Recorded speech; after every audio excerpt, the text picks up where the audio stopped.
So welcome to 2016 and the beginning of a new year. Welcome to all who gather with us regularly, and welcome to anyone who's visiting or exploring a new faith. We're glad that you're with us today. Our spiritual theme for the month of January is courage, and today we'll explore the courageous story and meaning behind the sacred Unitarian Universalist ritual of lighting a flaming chalice as we begin our worship. After worship, all, and we really truly mean that, all are invited to share a meal downstairs. How is this sounding? Sounding, do we need to adjust it? Okay, Eli's doing any adjustment necessary. Okay, just thought I'd check because I know I was hearing it differently. After worship today, everyone is invited to share a meal downstairs in our fellowship hall, and then at noon, our elementary school age children will go upstairs to the children's chapel with Miss Marilyn to learn about the real courage of Superman. I have to admit, I'm bummed because I won't be there to learn what she's going to say about Superman. Sounds interesting, Marilyn. And then the youth group will also be meeting for their first meeting of the year. But the grown-ups will stay in the fellowship hall for the mid-year town hall congregational meeting. And we encourage members and friends and any of you who would like to stay and get some interesting updates and some exciting announcements about all kinds of things. If you want details, see your order of service announcements. This really is a wonderful opportunity for you to learn, to offer suggestions, and to volunteer, help co-create our intentional and spiritual community. So hope to see you all at noon at that meeting. And if your New Year's resolution included, I'm going to join UUCO this year, or perhaps I'm going to find out more about joining UUCO this year, then we have a golden opportunity for you. Plan to gather with us on Sunday, January 31st for our Pathways to Membership class. You can learn more about it in your order of service. And now, let our celebration of life begin. We open our worship this morning with the words of Reverend Deborah Falk, who serves the Unitarian Church in Calgary. A chalice lit in our midst is a symbol of our liberal faith, a faith built on the foundations of freedom, reason, and welcome, a faith sustained by acts of kindness and justice, a faith that envisions a world flourishing with equality for all people, a faith that demands the living out of goodness, a faith that requires thoughtfulness, a faith of wholeness. This tiny flame is the symbol of the spark of all of this within each of us.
There are things that humans do to give us a very quick way of knowing what something is.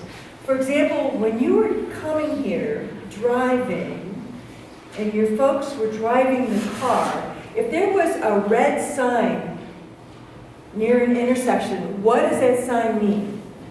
Gracie? Stop, right, stop the car.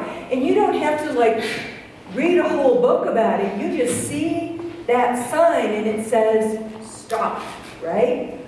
Well, religions have signs and symbols too. In fact, some of them are on our beautiful banners that hang above us as we worship together. Now, some of them you probably recognize, like if there is the sign with a cross on it, what religion does that stand for? Cameron? Christian's church, right. Well, our church has its own sign, its own symbol, which would be the flaming chalice. The flaming chalice.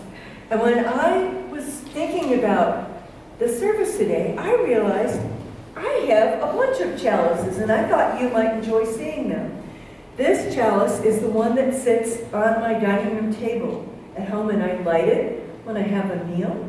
This was given to me long ago when I was ending my term as president of my congregation a long time ago. So this is very special to me because it was given to me as that kind of a gift. This one is in my office, and it was made by one of our members who's up here in the choir, Suzanne. She is an artist who makes things with clay, and she created this one. This one doesn't look like a chalice, but believe it or not, it really is. It's from Greece. People would put oil in here and light the oil. And in the UU Church in Ithaca, New York, they have their chalice. Looks a lot like this. It's the lamp of knowledge from the ancient Greek tradition. Oh, okay, Gracie was saying that her mom has one of these, but it's a different color.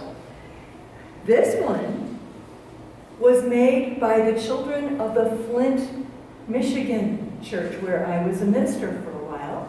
And it's made out of flower pots, and then they painted it on the inside. And I think it's wonderful. This one isn't an official chalice, but it's kind of my travel chalice. I can put this in my bag, put a little candle in there, and travel with it. And this little tiny chalice is from Transylvania, from our churches in Transylvania. And one time, a friend of mine who was traveling there on a pilgrimage to visit the Unitarians, our Unitarian brothers and sisters in Transylvania, he brought this back for me. And I have this on my altar in my office. And sometimes I find chalices in nature, like this piece of driftwood. Isn't that awesome? I just saw this on the beach and I was like, so totally, that's a chalice. and this chalice is just a picture of a chalice that was made by my daughter Petra. She gathered wild grasses, made handmade paper, and designed this beautiful flaming chalice. And so, I don't know if you have chalice at home. If you don't, you can go online and you can honestly buy beautiful ceramic ones that people have made. You can also do the flower pot one at home very easily. But you know, if you don't have an actual chalice, you have a chalice right in your hands. And I'm going to show you how that works, okay? This is what you can do. You can say, I am a Unitarian Universalist, you, okay? I light the chalice to remember that we are a people of open minds, loving hearts, and helping hands. Let's have everybody try that. I am a Unitarian Universalist. I light the chalice. I light the chalice. To remember that we are a people of open minds, loving hearts, and helping hands. And you can have that chalice with you every moment of your life. Because even if you're not actually doing it, you can imagine yourself lighting your chalice. So that's all for today. I'm glad you enjoyed seeing my friends. Oh, and by the way, there's this other little one. You can have chalice jewelry. I have a chalice right underneath my robe, And this little one is made out of Fimo that, again, someone in our RE class made and gave it to me. So I just want you to know that chalices can be everywhere. Thank you. The story of our flaming chalice stretches back thousands of years. So get comfy and ready to go on a journey that spans continents and centuries. The chalice itself, a sacred cup, was a symbol of hospitality, abundance, and compassionate sharing, going back into many of the ancient cultures on our planet. As Christianity developed, the chalice held the sacred wine that represented the blood of Jesus Christ. Priests would bless this wine during Mass and drink it on behalf of the community as part of the communion ritual. But in the late 1300s, a priest named Jan Hus, in what we now call the Czech Republic, got into big trouble over a chalice. You see, Hus was an early reformer of the Catholic Church, the dominant faith in Europe at that time. He publicly called out corruptions going on, and there were lots of them. He defied the Pope and said the Mass in Czech instead of Latin. He translated the Bible into Czech language, and he started openly serving communion wine to his congregation. Because up until that time, congregants could only get the bread for communion, but Hus believed in the full communion experience with both bread and wine for everyone present, in alignment with the practices of the very earliest Christians, modeling the Last Supper of Jesus and his apostles. The chalice became a symbol of his followers, the Hussites, a movement for church reform sparked by Jan Hus. Priests who were in agreement with Jan Hus would embroider a chalice on the inner lining of their vestments so that they could flash it to show that they were in solidarity with him. So if you want to come to my church, you get wine. Yeah?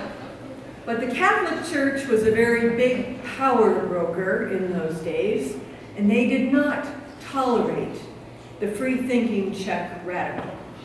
They tried Hus for heresy, convicted him, and burned him at the stake in 1415. And for about 15 or so years after his death, thousands of Hussites, his followers, persisted marching across the central part of Europe with chalice banners. But it would not be until around 100 years later when Martin Luther would spark a more lasting Reformation. Amazingly, even though the Catholic Church was able to quash the Hussite rebellion, they considered it a rebellion, the symbol of the chalice, in fact, not just any old chalice, but a flaming chalice, has lived on today in the Czech Republic as a symbol of freedom and courage. Go to Prague today, and you can drink at a venerable tavern, the name of which is At the Sign of the Chalice. At the Chalice, right out there on the board, yeah. So flaming chalices are woven into the culture there in art and architecture. It's a lasting symbol of resistance, freedom, and courage. Sometimes the words "Pravda větě" or "truth prevails" is inscribed beneath the symbol. And believe it or not, Jan Hus's birthday is a national holiday in the Czech Republic. Now that's some lasting power of the chalice and what it stood for. So hold this courageous freedom fighter in your mind, and then fast forward 550 years to a Europe under attack from the Nazi regime under Hitler. As the horrors of war and Holocaust unfolded, American Unitarians felt they needed to step up to rescue Jews, intellectuals, scientists, musicians, artists, and others from certain death at the hands of the Nazis. They organized the Unitarian Service Committee and sent Reverend Charles Joy to Lisbon, Portugal, to work with refugee relief and to spirit as many people as possible away from harm through a secret network of couriers and agents. Real-life James Bond kind of people. Martha and Waitstill Sharp were two of those courageous souls who volunteered to travel behind enemy lines to save people as early as 1939, as you saw from our film. As you could tell from that video that highlighted their work, they risked their lives over and over again to help others. And indeed, they've been honored by the state of Israel for their righteous valor. Their work was very much undercover, a dangerous affair where establishing trust quickly across barriers of language, nationality, and faith was critical to saving lives. Reverend Joy, from his safe office in Lisbon, realized that having an official-looking symbol for the Unitarian Service Committee would help give legitimacy to the documents necessary to win freedom for people. But he also knew that a symbol could be a secret sign, a visual password to help refugees to know who to trust. Joy wondered what to do, and then he met Hans Deutsch. He found his solution. This Austrian artist had been living in Paris, where he was drawing cartoons critical of Hitler, kind of the Charlie Hebdo of his day, okay? So when the Nazis invaded Paris, he had to get out of there. At first he escaped to the south of France, and then over into Spain, and then over into Portugal, where he happened to meet Reverend Joy. Joy found out he was an artist and asked him to design a symbol for the service committee. And what did he create? He created a chalice with a flame, not unlike the old Czech chalice of old. Now, Deutsch did not see it as a Christian symbol, but wrote later in a letter to Reverend Joy these words: "I am not what you actually call a believer, but if your kind of life is the profession of your faith, as it is, I feel sure, then religion, ceasing to be magic and mysticism, becomes a confession to practical philosophy and, what is more, to active, really useful social work. And this religion, with or without a heading, is one to which even a godless fellow like myself can wholeheartedly say, yes." The words of Hans Deutsch, the creator of the modern incarnation of the flaming chalice. And so this flaming chalice symbol became the stuff of legend. It made its way into a seal for the official documents to get people out, but also special badges that the agents would wear, that people could tell at a glance that they were the good guys trying to help people moving refugees to freedom. It was also emblazoned on the sides of relief trucks and other ways of helping the refugees. As historian Dan Hotchkiss wrote, the story of Hans Deutsch reminds us that the symbol of the flaming chalice stood in the beginning for a life of service, When Deutsch designed the Flaming Chalice, he had never seen a Unitarian or Universalist church or heard a sermon. What he had seen was faith in action. People who were willing to risk all for others in their time of urgent need. And certainly, this symbol must have resonated with the Czech refugees helped by Wade Still and Martha Sharp. The power of the Flaming Chalice still burned quite bright in the collective memory of that nation, and it would have been a welcome symbol of hope and freedom for those folks. Now, after the war was over and the Unitarians and the Universalists merged in 1961, the new Unitarian Universalist Association sought a fresh symbol for the faith and found inspiration in the Flaming Chalice of the Unitarian Service Committee. Over the past 50 years, this design has morphed in both symbol as into the symbol of our faith, but also into the ritual that we have, that Unitarian Universalists now enact every Sunday and other times when they meet. Believe it or not, it was the youth in the West Shore Unitarian Church in Cleveland that actually lit the first Flaming Chalice in 1965 as part of a youth-led worship service. They were inspired by the symbol and said, hey, let's just actually light a chalice, folks. And they did it. Organically, over the years, UU churches around the country started lighting chalices, starting out usually in the religious education classes and in youth gatherings, but then eventually in Sunday worship. Today, it is a central part of our UU identity and a much beloved ritual with hundreds and hundreds of chalice lighting words that have been written and also music created to accompany the kindling of this sacred flame. One of the things that I really love about the Flaming Chalice is the many meanings that it evokes, quite reflective of the inherent pluralism of our faith and our value of encouraging people to create their own spiritual meanings.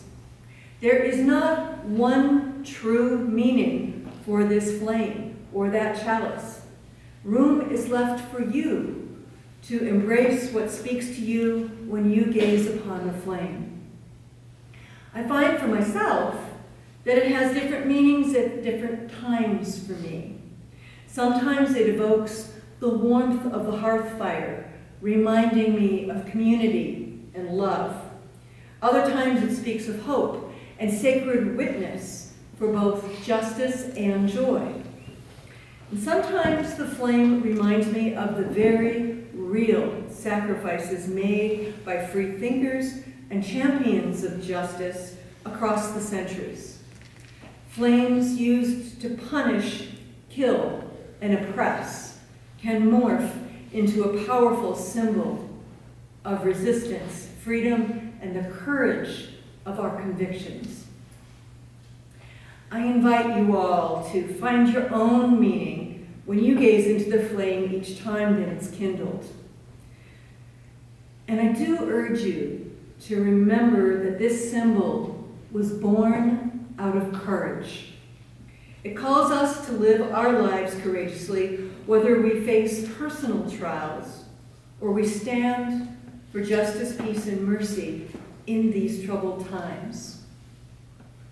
I've been a Unitarian Universalist now for over 30 years, and I've never felt such urgency in my entire life to stand for justice and to speak up for the oppressed. I have been shocked at the turn that our politics have been taking with blatant hate speech and hate actions directed at Muslims, Mexican Americans, African Americans, women, the poor, and the earth itself. I have been shocked to see the uptick in violence in our culture and uncivil behavior like forcibly removing dissenters from public political rallies. Troubled times. I feel the urgency to address these injustices and be part of the force of moral reason that seeks to stop this madness from going any further. Amen. I understand more than ever the moral imperative to act, to risk, and to live more courageously than ever. I really get in my bones the deep righteousness that pulled the Sharps from their comfortable home and comfortable ministry in Massachusetts, all the way across the ocean to help total strangers in peril. And my feeling is that many of you are feeling a pull toward action as well. As we light our chalice each week, may we rise up inflamed to do our part, to live courageously in the service of justice, peace, and mercy. The world is counting on us, and I don't say that lightly. The world is counting on us. May it be so.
Let us simply catch our breath and hit the pause button.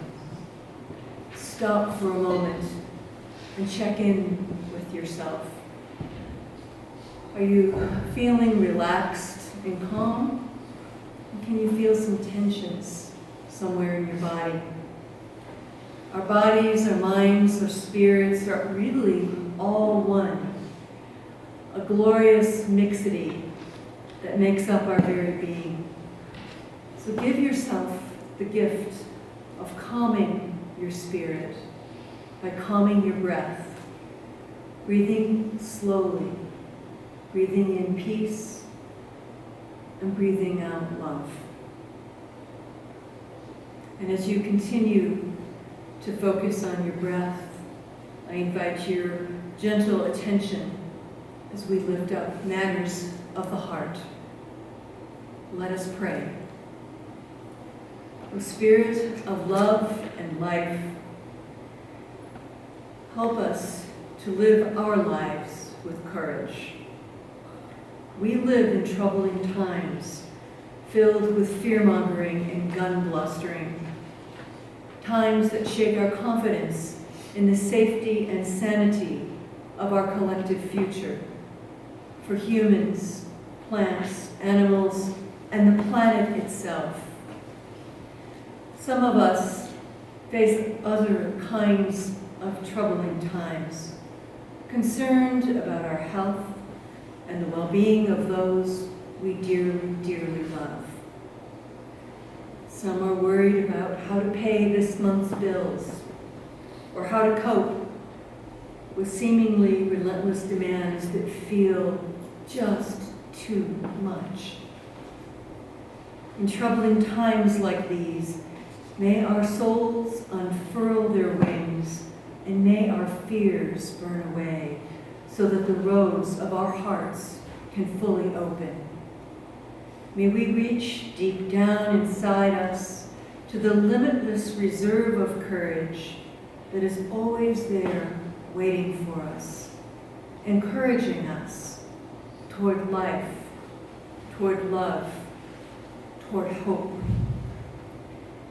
Each day we are graced with moments to tap into our courageous hearts and proclaim the goodness of life, the strength of connection, the compassion that knows no bounds, and the will and the wit to carry on calmly, fearlessly, and beautifully. Let us embrace those heart-filled encouragements as gifts of the Spirit, a connection deep within us that reaches out to touch the palpable, loving power that flows through all being. This morning we hold Eleanor bent in our hearts as she returns to rehabilitation after another hospitalization. She misses being with us, and let us now miss her in our sending of positive energy, good healing energy to her. We also hold Beulah Brown as she heals from her surgery earlier this fall. As we worship this morning, there are those gentle on our own minds, people we love, people we wish to hold in our own hearts. You're invited to speak their names aloud now so that we can hold them in our loving embrace this morning. Please now speak those names dear to you.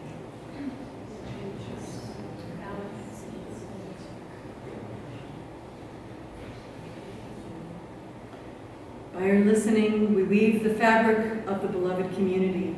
May we feel the loving support of this congregation, our dearest loved ones, and the spirit of life that holds and sustains us through our times of joy and sorrow together. Let us enter into a time of silence so that our hearts can hear the words that need to be spoken to us. Shalom, salam, Shanti, blessed be. Amen. Finding my tribe. Just about 20 years ago, I was going through a divorce that coincided with the loss of my religious community. I also lived over 2,000 miles away from my family in a place where belonging usually meant being part of a dominant faith. My 7-year-old daughter spent most weekends with her father, leaving me lonely and in dire need of nurturing friendships. Simply stated, I had no tribe. I finally screwed up my courage and attended a UCO Sunday service. What a revelation it was. First of all, I already knew and admired a number of the congregants, generally from their good works in the community. Second, what I heard astounded me. Was there really a liberal religion in Utah that was welcoming to everyone, supported my social convictions, it did not tell me what to believe? Later, when my daughter joined me in church, I was delighted with the religious education program that allowed her to think independently and search for meaning in her own unique way. That's when I knew we found our tribe. All these years later, I am delighted to find that the glow and warmth I felt on that very first Sunday has only grown in intensity and commitment. The chalice lighting words framing each service are especially meaningful to me. For the warmth of love, having a community that loves me for exactly who I am, I'm not going to cry, and provides me with many other unique individuals to love and accept. For the light of truth, knowing that finding spirituality is a lifelong journey, not a destination, and is best experienced in community. And for the energy of action, because faith without action has no meaning. Through this beloved church, we all have the opportunity to use our talents, time, and treasure to build a better world. I leave church every week with a renewed sense of commitment and direction. For that, I am forever grateful. This morning, I invite you to extinguish our chalice with some different words. You can pull out your gray hymnal and turn to number 456. That is the chalice lighting that a lot of Unitarian Universalist churches use every week. And so I invite you to say those words today. And as you can see, they are the inspiration for the song we just sang, the fire of commitment.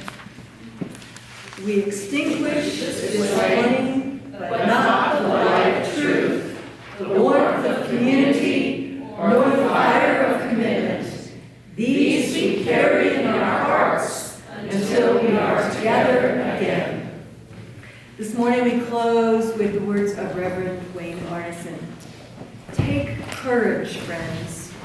The way is often hard, the path is never clear, and the stakes are very high.